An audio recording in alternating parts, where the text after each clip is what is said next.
Hey everyone! Since you clicked on the video, I'm guessing you're also tired of manually leveling your bed over and over again just to still end up with the bed first layer. Then you need this, the KlackEnder Probe. Simple, fast and cheap.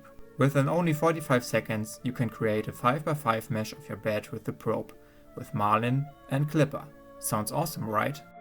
Okay, then let's get started.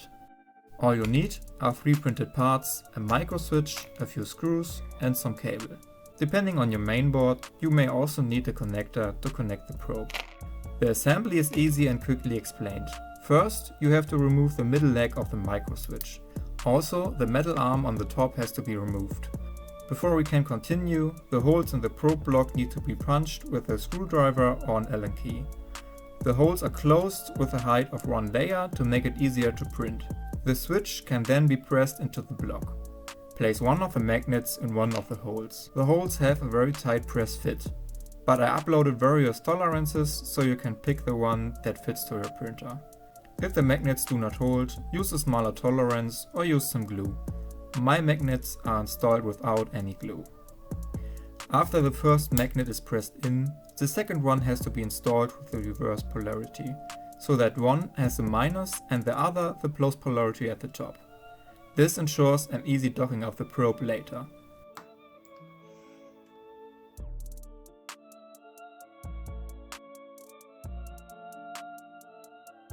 Finally, screw the 2 and 3 x 8mm screws into the probe block.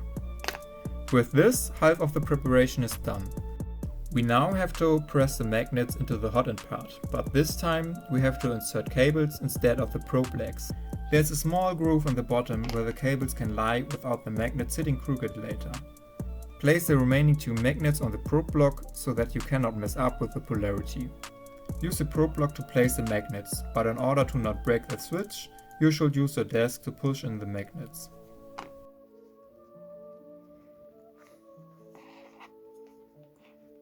Secure the cables with a small cable tie. I have integrated a few small holes for this.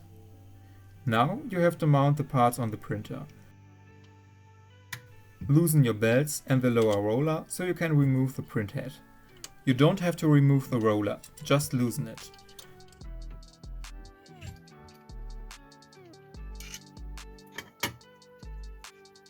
Now put the printed parts on the back of your X-plate.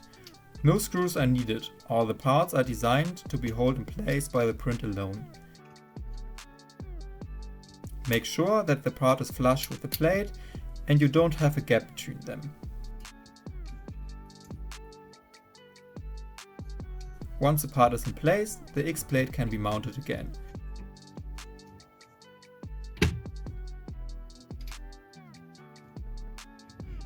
Don't forget to readjust your eccentric nut and tighten the belts.